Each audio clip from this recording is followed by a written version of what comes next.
Everyone, कैसे हैं आप सभी। आई एम श्योर आप सभी ठीक होंगे। तो चलिए आज का वीडियो स्टार्ट करते हैं। आज के वीडियो में हम डील करने वाले हैं फार्माकोलॉजी का एक इम्पॉर्टेंट क्वेश्चन जो है कॉम्प्लिकेशन ऑफ डायूरेटिक थेरेपी। मैं पहले वीडियो में इसके कॉम्प्लिकेशन आपको एक्सप्लेन करूंगी, देन हम कुछ डायूरेटिक ड्रग पढ़ेंगे, उसका इंट्रो, डेफिनेशन, डोजेस वगैरह और नर्सिंग रिस्पॉन्सिबिलिटी भी इसी वीडियो में हम डील करेंगे। प्रीवियस ईयर क्वेश्चन पेपर में जो इसके जो कॉम्प्लिकेशन थे डायूरेटिक थेरेपी के वो पूछे गए थे, तो पहले हम इसे डील करेंगे, देन बाद में इस अदर चीज़ें डील करेंगे। अदर चीज़ें इसीलिए पढ़ेंगे क्योंकि हो सकता है हमारे एग्ज़ाम में वो अभी पूछी जा सके। ठीक है, तो जो लोग चैनल पर नए हो वो चैनल को सब्सक्राइब करें, वीडियो को लाइक करें और अपने दोस्तों के साथ शेयर ज़रूर करें ताकि सभी को एक इजी लैंग्वेज में नोट्स मिल सके। ठीक है, तो बिना देरी किए हुए स्टार्ट करते हैं। तो जो डायूरेटिक थेरेपी है, सबसे पहले तो मैं थोड़ा उसका इंट्रो दे दूं कि डायूरेटिक थेरेपी होती क्या है। डायूरेटिक थेरेपी या फिर डायूरेटिक ड्रग ऐसी मेडिसिन होते हैं जिसमें कि बॉडी से एक्स्ट्रा वाटर और सॉल्ट को यूरिन के थ्रू बाहर निकाल देते हैं। मतलब ये ऐसी मेडिसिन है जो बॉडी से एक्स्ट्रा वाटर और एक्स्ट्रा सॉल्ट को यूरिन के थ्रू बाहर निकाल देते हैं। ये ड्रग जो होते हैं किडनी के अलग अलग पार्ट पर काम करते हैं और वहाँ से जो सॉल्ट होता है उसके रीअब्जॉर्प्शन को ब्लॉक कर देता है। जब सॉल्ट का रीअब्जॉर्प्शन ब्लॉक हो जाता है तब सॉल्ट डायरेक्ट यूरिन में जाकर बॉडी से एक्सक्रीट हो जाता है यूरिन के साथ साथ। तो जो डायूरेटिक थेरेपी है ये किसी भी पेशेंट को कब दी जाती है, इसकी इंडिकेशन जैसे कि हाई ब्लड प्रेशर हो उस टाइम पे पेशेंट को दी जाती है उसकी बॉडी में एडिमा होता है तो दी जाती है, और हार्ट अटैक या फिर जो एडिमा हो जाता है तब दी जाती है, या फिर किडनी फेलियर हो जाता है तब पेशेंट को डायूरेटिक थेरेपी दी जाती है। ठीक है, तो अब हम पहले इसके कॉम्प्लिकेशन स्टडी कर लेते हैं। इसका जो डायूरेटिक थेरेपी का एक मेन ड्रग है लेसिक्स करके एक इंजेक्शन आता है जो कॉमनली यूज़ किया जाता है। ठीक है, तो हम इसके कॉम्प्लिकेशन पढ़ते हैं। सबसे फर्स्ट तो डिहाइड्रेशन, देन सेकंड आता है इलेक्ट्रोलाइट इम्बैलेंस, देन थर्ड आता है लो ब्लड प्रेशर और हाइपोटेंशन, देन है किडनी प्रॉब्लम, फिर इंक्रीज्ड ब्लड शुगर, हाइपरग्लाइसेमिया या फिर गट अटैक, देन हियरिंग प्रॉब्लम्स और allergic reactions, fatigue and weakness. ये थे इसके कॉम्प्लिकेशन। अब हम इन्हें ब्रीफ में स्टडी करेंगे। ठीक है, तो सबसे फर्स्ट है डिहाइड्रेशन। जैसे कि हमने अभी देखा कि जो डायूरेटिक ड्रग होते हैं वो बॉडी से यूरिन के साथ में सॉल्ट को एक्सक्रीट आउट कर देते हैं, जिसकी वजह से क्या होती है कि डायूरेटिक थेरेपी जिस पेशेंट को दी जाती है उस पेशेंट को ज़्यादा यूरिन आती है और यूरिन के थ्रू उसकी बॉडी से जो है पानी बाहर हो जाता है। अब बॉडी से पानी बाहर हो जाएगा तो एकदम साधारण सी बात है कि उसे डिहाइड्रेशन का सामना करना पड़ सकता है, मतलब उसकी बॉडी में डिहाइड्रेशन हो सकता है, जिसकी वजह से उसे ड्राई माउथ या फिर थ्रस्ट और डिजीनेस और लो बीपी की जो है कंडीशन उसे देखने के लिए मिलती है। तो इसमें dehydration, too much water remove from body can cause dry mouth, thrust, dizziness and low blood pressure. मतलब बॉडी से एक्सट्रीम मात्रा में जो वाटर होता है उसका एक्सक्रीट आउट हो जाने के कारण बॉडी में डिहाइड्रेशन कॉज होती है। ठीक है, उसके बाद सेकंड पॉइंट है electrolyte imbalance. Diuretic can lower important salt like potassium, sodium and magnesium. Diuretic जो ड्रग होते हैं उन्हें बॉडी में सोडियम के रीअब्जॉर्प्शन को ब्लॉक करने के लिए ही दिया जाता है, लेकिन कभी कभी क्या होता है कि जो ड्रग है उनके एक्शन के कारण बॉडी से जिस अमाउंट में हमें सोडियम बॉडी के लिए नीड होता है उस अमाउंट से भी ही ज़्यादा जो है सोडियम एक्सक्रीट आउट हो जाता है। मतलब अगर हमारे शरीर में ज़रूरत होते हुए भी यूरिन के साथ जो है सोडियम निकल जाता है, जिसकी वजह से बॉडी में इलेक्ट्रोलाइट का इम्बैलेंस हो जाता है और बॉडी जो है वीक हो जाती है। ठीक है, this may lead to muscle cramp, weakness, irregular heart beat और कन्फ्यूजन। मतलब जो इलेक्ट्रोलाइट इम्बैलेंस है उसके कारण बॉडी में इरेगुलर हार्ट बीट या फिर वीकनेस और कन्फ्यूजन जो है फील होने लगती है पेशेंट को। उसके बाद अगला पॉइंट है लो ब्लड प्रेशर और hypotension. Sudden drop in blood pressure, especially when standing up, can cause fainting और डिजीनेस. अब बॉडी में इलेक्ट्रोलाइट नहीं रहेंगे, बॉडी हाइड्रेट नहीं रहेगी, तो बॉडी में क्या होगा, जब पर्सन अगर बेड रेस्ट पे है, बेड रेस्ट से अगर वो सिटिंग पोजीशन में आता है या फिर सीधा स्टैंडिंग पोजीशन में आता है, तो उसका जो ब्लड प्रेशर है वो सडन डाउन हो जाता है. इलेक्ट्रोलाइट के कम होने की वजह से और डायूरेटिक थेरेपी के ड्रग्स के डोजेस की वजह से, ठीक है, जिसके कारण बॉडी में डिजीनेस और फैंटिंग फील होने लगती है.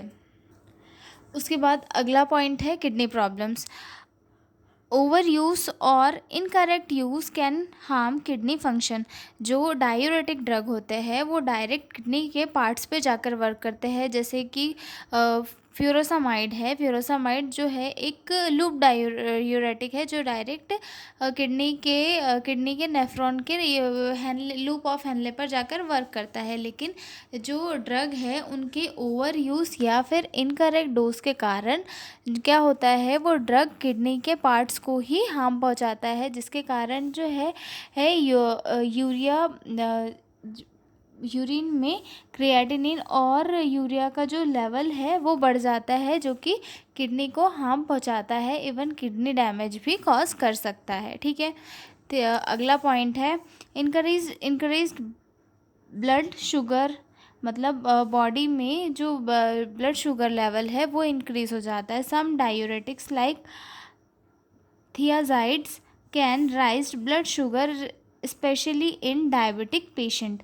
जब पेशेंट को, जैसे डायबिटिक पेशेंट को कॉमनली जो है हाई बीपी की शिकायत होती है, तो उसे जो है डायूरेटिक दिए जाते हैं. उस कंडीशन में क्या होता है कि पेशेंट की बॉडी में सॉल्ट कम हो जाता है और शुगर का लेवल बढ़ जाता है. और ये कॉम्प्लिकेशन अधिकतर डायबिटिक पेशेंट में देखने के लिए मिलती है कि उनकी बॉडी में सॉल्ट का लेवल कम हो जाता है और जो शुगर है उसका लेवल काफ़ी बढ़ जाता है. इसीलिए डायबिटिक पेशेंट को हमेशा अकॉर्डिंग टू डॉक्टर्स प्रिस्क्रिप्शन ही मेडिसिन देना चाहिए, और मेडिसिन देने के पहले प्रॉपरली चेक करके उन्हें देना चाहिए, क्योंकि उनकी बॉडी में जो होता है यूरिन का आउटपुट वैसे ही ज़्यादा होता है और डायूरेटिक देने के बाद में और ज़्यादा हो जाता है, जिसके कारण क्या होता है बॉडी में ज़्यादा डिहाइड्रेशन कॉज हो सकती है और ज़्यादा इलेक्ट्रोलाइट इम्बैलेंस कॉज हो सकता है. ठीक है, उसके बाद अगला पॉइंट है गट अटैक. गट अटैक में जो होता है गट अटैक मीन्स कि जो जॉइंट होते हैं उनमें ये पेनफुल स्वेलिंग हो जाती है. मतलब पेन होता है, साथ में स्वेलिंग भी आ जाती है. Diuretic can increase uric acid which में ट्रिगर्ड अ गट अटैक. मतलब जो डायूरेटिक है वो यूरिक एसिड को इंक्रीज़ कर देते हैं बॉडी में, जिनकी वजह से गट अटैक होता है. यानी कि ये पेशेंट की बॉडी में जॉइंट में पेन होता है और साथ ही स्वेलिंग आ जाती है. ठीक है, अगला पॉइंट है hearing problems. High doses of loop diuretics like furosemide can cause temporary और परमानेंट हियरिंग लॉस. मतलब जो लूप डायूरेटिक्स जैसे कि फ्यूरोसामाइड या फिर लैसिक्स जो है टेम्पररी और परमानेंट हियरिंग लॉस कॉज कर सकते हैं बॉडी में. इसीलिए उनका जो यूज़ है वो मिनिमल करना चाहिए. हाई डोजेज से जो है काफ़ी सीवियर कॉम्प्लिकेशन देखने के लिए मिलते हैं बॉडी में. ठीक है, उसके बाद एलर्जिक रिएक्शन रेयर बट में इंक्लूड रश, ईचिंग और ब्रीथिंग डिफ़िकल्टीज़. एलर्जिक रिएक्शन जो है पेशेंट की बॉडी में काफ़ी रेयरली देखने के लिए मिलते हैं, लेकिन अगर देखने के मिलते हैं तो इसमें बॉडी पे रेडनेस, खुजली और जो ब्रीथिंग डिफ़िकल्टी है, ऐसे केसेस सामने आते हैं. ठीक है, उसके बाद आता है फटिग एंड वीकनेस. और बॉडी डिहाइड्रेट होगी तो साथ में पेशेंट को थकान, वीकनेस, ये सारी चीज़ें होने लगेगी. तो ये सारे कॉम्प्लिकेशन थे. इसमें कुछ सीवियर कॉम्प्लिकेशन भी थे और कुछ माइल्ड भी थे और कुछ मॉडरेट भी थे. तो ये वो कॉम्प्लिकेशन हमने स्टडी किया है. अब हम जो है डायूरेटिक ड्रग को डिटेल में स्टडी करना स्टार्ट करते हैं. डायूरेटिक थेरेपी का हम इंट्रो देख रहे हैं, ठीक है। Diuretic therapy means using diuretic medicine also called water pills. जो डायूरेटिक पिल्स होती है उन्हें वाटर पिल्स भी कहा जाता है। इन्हें बॉडी में रहने वाले एक्स्ट्रा सॉल्ट और वाटर को निकालने के लिए यूज़ किया जाता है, ठीक है। This medicine help the kidneys produce more urine which reduces fluid buildup. जो ये डायूरेटिक थेरेपी होती है वो उन पेशेंट को दी जाती है जिनकी बॉडी में एक्स्ट्रा फ्लूइड बन चुका है, या फिर उनकी बॉडी से एक्स्ट्रा फ्लूइड या फिर स्वेलिंग को कम किया जाना होता है। तो ये जो मेडिसिन होती है ये किडनी को ज़्यादा से ज़्यादा मात्रा में यूरिन प्रोड्यूस करने के लिए हेल्प करती है, और बॉडी से जो फ्लूइड बना हुआ है उसको बनने को रोकती है, ठीक है।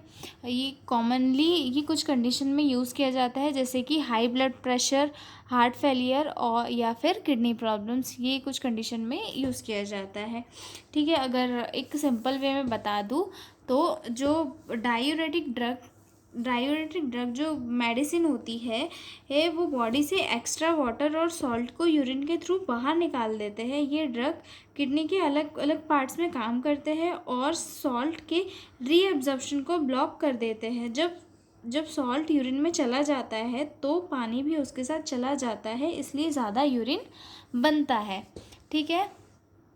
अब इसके पर्पस देखते हैं कि उसे यूज़ क्यों किया जाता है डायूरेटिक थेरेपी को। To reduce swelling oedema in the body, कि पेशेंट की बॉडी से जो स्वेलिंग या एडिमा है उसे कम करने के लिए डायूरेटिक थेरेपी यूज़ की जाती है। To lower high blood pressure, मतलब जो हाई ब्लड प्रेशर होता है उसे रेड्यूस करने के लिए यूज़ किया जाता है। To treat heart rate failure by reducing fluid overload, मतलब जो बॉडी में हार्ट फेलियर हुआ है उसे ये ट्रीट करने के लिए किया जाता है। कैसे? ये जो होता है फ्लूइड के ओवरलोड को कम करते हैं, जिससे कि हार्ट फेलियर की कंडीशन में पेशेंट को बचाया जाता है, ठीक है। To improve kidney function in some condition, मतलब कुछ कंडीशन में अगर किडनी का जो फंक्शनिंग है वो डैमेज हो चुका होता है तो वहाँ पर भी किडनी को ट्रीट करने के लिए डायूरेटिक्स दिए जाते हैं, क्योंकि जो डायूरेटिक ड्रग होते हैं वो किडनी की एक्सक्रीशन की, मतलब यूरिन को एक्सक्रीट आउट करने की लिमिट को बढ़ा देता है, हेल्प करता है, और ज़्यादा से ज़्यादा यूरिन जो है प्रोड्यूस करने में ये ज़्यादा हेल्प करता है। To remove excess fluid in the lungs और एब्डोमेन, मतलब लंग्स और एब्डोमेन से एक्स्ट्रा जो फ्लूइड बना हुआ है उसे रिमूव करने के लिए डायूरेटिक थेरेपी पेशेंट को दी जाती है। कुछ कॉमन डायूरेटिक ड्रग्स हैं जिनके मैंने नाम लिखे हुए हैं। फर्स्ट है फ्यूरोसामाइड, लैसिक्स, ये सबसे ज़्यादा कॉमन है, जिसे लगभग सभी ने सुना हुआ होगा। ये एक लूप डायूरेटिक है, ठीक है। हाइड्रोक्लोरोथियाजाइड HCTZ थियाजाइड डायूरेटिक है। ये एक स्पिरोनोलैक्टोन, ये जो है एक पोटेशियम स्पैरिंग डायूरेटिक है। फिर ब्यूमेटानाइड, ये भी एक लूप डायूरेटिक है लैसिक्स के जैसे। और टॉर्सेमाइड, ये भी एक लूप डायूरेटिक है एज लैसिक्स के जैसे, ठीक है। तो मैं फ्यूरोसामाइड आपको डिटेल में समझा देती हूँ एक बार। जो फ्यूरोसामाइड है ये एक लूप डायूरेटिक है। ये इसका मैकेनिज्म ऑफ एक्शन देखते हैं। Work on loop of Henle in the kidney, मतलब जो फ्यूरोसामाइड है ये लूप ऑफ हेनले पर जाके वर्क करता है किडनी के, और वहाँ पर सोडियम पोटेशियम और क्लोराइड के रीअब्जॉर्प्शन को रोकता है और यूरिन के आउटपुट को इंक्रीज करता है, ठीक है। यहाँ भी मैंने वही लिखा है हिंदी में कि ये एक लूप डायूरेटिक है और ये किडनी के लूप ऑफ हेनले के पार्ट में जाके काम करता है, और यहाँ ये सोडियम पोटेशियम और क्लोराइड के वापस बॉडी में जाने को ब्लॉक करता है। जब सॉल्ट बॉडी में नहीं आता तब पानी यूरिन के साथ निकल जाता है, ठीक है। और इसके कॉमन डोजेस है 20 to 80 mg ओरली वंस और twice daily, may be higher for severe fluid overload IV use in hospital. मतलब जो इसके डोजेस है वो 20 से 80 mg ओरली दिए जाते हैं पेशेंट को डेली। और जो इस अगर इससे हायर डोज है जो सिर्फ हॉस्पिटल में आईवी के थ्रू दिए जाते हैं। अब इसके फार्माकोकाइनेटिक्स देखते हैं।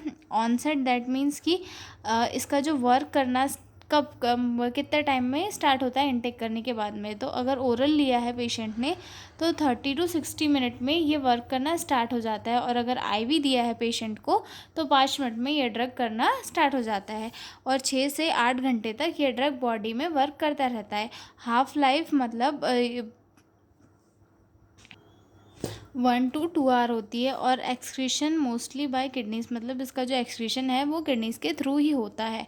अब इसका फार्मेको डायनेमिक देखते हैं। फार्मेको डायनेमिक में है फास्ट एंड पावरफुल डायूरेसिस, मतलब ये एक फास्ट और पावरफुल डायूरेटिक ड्रग है।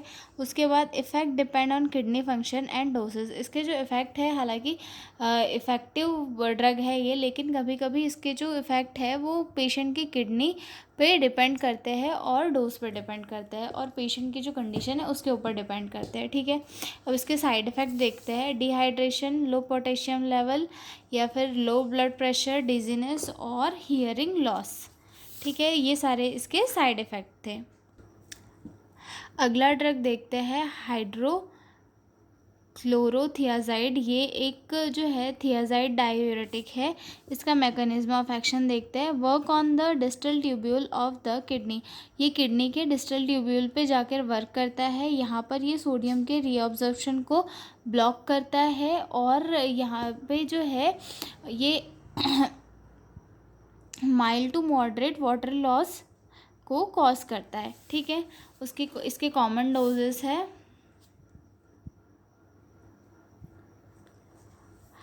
12.5 to 50 mg once daily, usually in the morning. मतलब ये जो ड्रग है यूजुअली मॉर्निंग में पेशेंट को दिया जाता है।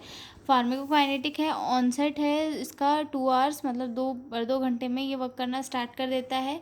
ड्यूरेशन 6 to 12 आवर तक रहता है। हाफ लाइफ 6 to 15 आवर तक की है और एक्सक्रेशन यूरिन के थ्रू होता है बॉडी से। ठीक है, फार्माकोडायनेमिक में mild but long acting diuretic, use in long term blood pressure control. मतलब इसे जो है लॉन्ग टर्म तक ब्लड प्रेशर को कंट्रोल करने के लिए दिया जाता है। इसके साइड इफ़ेक्ट है low potassium, increased blood sugar, increased cholesterol, muscle cramp और डिजीनेस। इसके साइड इफ़ेक्ट शो होते हैं। ठीक है, अगला ड्रग देखते हैं। अगला ड्रग है स्पिरोनोलैक्टोन, पोटेशियम स्पैरिंग डायूरेटिक है। ये इसका मैकेनिज्म ऑफ एक्शन है work on collecting duct in kidneys. ये जो किडनी की में नेफ्रॉन की जो कलेक्टिंग डक्ट है उन पर जाकर वर्क करता है। Block aldosterone hormone, preventing sodium retention and potassium loss. मतलब जो ये ड्रग है ये एल्डोस्टेरॉन हार्मोन को ब्लॉक कर देता है। जो सोडियम रिटेंशन है, सोडियम के रीअब्जॉर्प्शन को ब्लॉक कर देता है और पोटेशियम को जो है बॉडी से लॉस नहीं होने देता। ठीक है, इसके कॉमन डोजेस है जैसे कि 25 to 100 mg डेली। और उसके बाद इसका फार्माकोकाइनेटिक्स है। ऑनसेट स्लो, मतलब इसका जो ऑनसेट है वो काफ़ी स्लो होता है, काफ़ी स्लो एक्टिंग। ये कभी दिन, मतलब कुछ घंटों से लेकर दिन तक भी इसका ऑनसेट स्टार्ट होता है। उसके बाद हाफ लाइफ इसकी 1.5 आवर की होती है। और उसके बाद इसका जो एक्सक्रेशन है वो लिवर और किडनी के थ्रू होता है। ठीक है, उसके बाद इसका फार्माकोडायनेमिक है वीक डायूरेटिक अलोन, मतलब अगर इसे अकेला दिया जाए तो ये एक वीक डायूरेटिक साबित होता है। ठीक है, often combined with other diuretic to prevent potassium loss. जो ये डायूरेटिक है इसे अदर डायूरेटिक के साथ मिक्स करके दिया जाता है जिससे कि पोटेशियम के लॉस को प्रिवेंट किया जा सके। इसके साइड इफ़ेक्ट है हाई पोटेशियम। ये पोटेशियम के लॉस को रोकता है जिसकी वजह से क्या होता है, हाई पोटेशियम कभी कभी पेशेंट की बॉडी में शो होता है। ब्रेस्ट टेंडरनेस शो होती है या फिर इनलार्जमेंट। उसके बाद मेंस्ट्रुअल इरेगुलेशन इरेगुलेशंस शो होते हैं और फटीग शो होता है। ठीक है, अब इसके इंडिकेशन देख लेते हैं कि डायूरेटिक थेरेपी के क्या क्या इंडिकेशन हैं। डायूरेटिक थेरेपी के इंडिकेशन जैसे कि high blood pressure, congestive heart failure, edema due to liver or kidney disease, pulmonary edema, fluid in lungs, certain kidney condition like nephrotic syndrome। In condition में जो है डायूरेटिक्स ड्रग दिए जाते हैं। उसके बाद इनके कॉन्ट्राइंडिकेशन देख लेते हैं। सीवियर डिहाइड्रेशन की चांसेस में जो है डायूरेटिक नहीं दिए जाते हैं, क्योंकि डायूरेटिक जब देते हैं पेशेंट को तो उसकी बॉडी से सीवियर इसमें मतलब यूरिन का आउटपुट होता है, जिसकी वजह से उसकी बॉडी में और ज़्यादा डिहाइड्रेशन कॉज होगी। तो डिहाइड्रेशन के पेशेंट को जो है डायूरेटिक ड्रग्स नहीं दिए जाते। लो ब्लड पोटेशियम और सोडियम, ब्लड में सोडियम और पोटेशियम के लो होने पर भी डायूरेटिक थेरेपी पेशेंट को प्रिस्क्राइब नहीं की जाती। ठीक है, अगला पॉइंट है किडनी फेलियर में भी जो है डायूरेटिक थेरेपी कॉन्ट्राइंडिकेटेड होती है कुछ चांसेस में, लेकिन कुछ के ट्रीटमेंट के लिए भी डायूरेटिक थेरेपी पेशेंट को दी जाती है। एलर्जी टू डायूरेटिक्स, डायूरेटिक्स से किसी कोई टाइप की एलर्जी होने पर डायूरेटिक ड्रग नहीं दिए जाते। उसके बाद प्रेगनेंसी के दौरान भी कुछ पेशेंट को डायूरेटिक थेरेपी कॉन्ट्राइंडिकेटेड होती है। नर्सिंग रिस्पॉन्सिबिलिटी देख लेते हैं। फर्स्ट है to maintain vital sign especially blood pressure and heart rate. Patient की जो बीपी और हार्ट रेट है उसे प्रॉपरली चेक करना चाहिए, क्योंकि जो डायूरेटिक थेरेपी देने से पेशेंट का बीपी हाई और लो स्पीड से होता है। ठीक है, check fluid balance, input output chart and daily weight. अगर किसी पेशेंट को कंटिन्यू डायूरेटिक थेरेपी चल रही है तो उसका इनपुट और आउटपुट चार्ट प्रॉपरली मेंटेन करना चाहिए, जिससे कि ये पता लगाया जा सके कि पेशेंट ने कितना इनटेक किया और डायूरेटिक ड्रग्स ने कितना मतलब असर किया, जिसकी वजह से उसका जो आउटपुट अमाउंट है वो कितना निकला। ठीक है, और पेशेंट का डेली वेट चेक करना चाहिए कि कितना पहले से कम है या ज़्यादा है। उसके बाद monitor electrolytes specially potassium and sodium level. Potassium और सोडियम लेवल पेशेंट के डेली चेक होना चाहिए, जिससे क्या होगा कि बॉडी में डायूरेटिक थेरेपी चलने से क्या होता है कि सोडियम और पोटेशियम का बॉडी से एक्सक्रीशन होता रहता है, तो कहीं ये ना हो जाए कि ज़्यादा ही एक्सक्रीट आउट हो जाए ये सब्सटेंस, जिसकी वजह से बॉडी में और ज़्यादा वीकनेस कॉज हो। ठीक है, watch for sign of dehydration, dry mouth, low BP and dizziness. जो पेशेंट है उसकी बॉडी में डिहाइड्रेशन के सिम्टम्स को कंटिन्यूसली चेक करना चाहिए, जैसे कि ड्राई माउथ हो गया, लो बीपी हो गया, डिजीनेस हो गया। फिर advise the patient to take medication in the morning to avoid night time urination. Patient को अगर पेशेंट घर पे मेडिसिन ले रहा है तो उसे इन्फॉर्म करना चाहिए कि आप जो है आपकी मेडिसिन मोस्टली दिन में लिया करिए, जिससे कि आपको नाइट में बार बार यूरिन के लिए जाना नहीं पड़े। Educate about side effect and when to report symptoms. मतलब पेशेंट को ड्रग्स के साइड इफ़ेक्ट के बारे में एजुकेट करना चाहिए और उसके सिम्टम्स के बारे में बताना चाहिए, जैसे कि क्रैम्प्स और डिजीनेस। और उन्हें ये भी सलाह देना चाहिए कि अगर आपकी बॉडी में आपको ज़्यादा सिम्टम्स शो होते हैं तो आप तुरंत अपने हेल्थ एडवाइज़र से कंसल्ट करें। ठीक है, उसके बाद इंश्योर प्रॉपर डाइट। पेशेंट को प्रॉपर डाइट लेनी चाहिए, पोटेशियम रिच डाइट, जिसकी वजह से उसकी बॉडी में इलेक्ट्रोलाइट बैलेंस रहे और वो डिहाइड्रेशन का शिकार नहीं हो। तो यही था हमारा डायूरेटिक थेरेपी हमने अच्छे से पढ़ ली है। आई एम श्योर आपको समझ में आई होगी। अगर आपको समझ में आई है तो आप मुझे कमेंट में बताइए और मेरे चैनल को सब्सक्राइब करें, वीडियो को लाइक करें और दोस्तों के साथ शेयर करना बिल्कुल ना भूलें। तो हम मिलेंगे अगले वीडियो में, तब तक के लिए बाय बाय।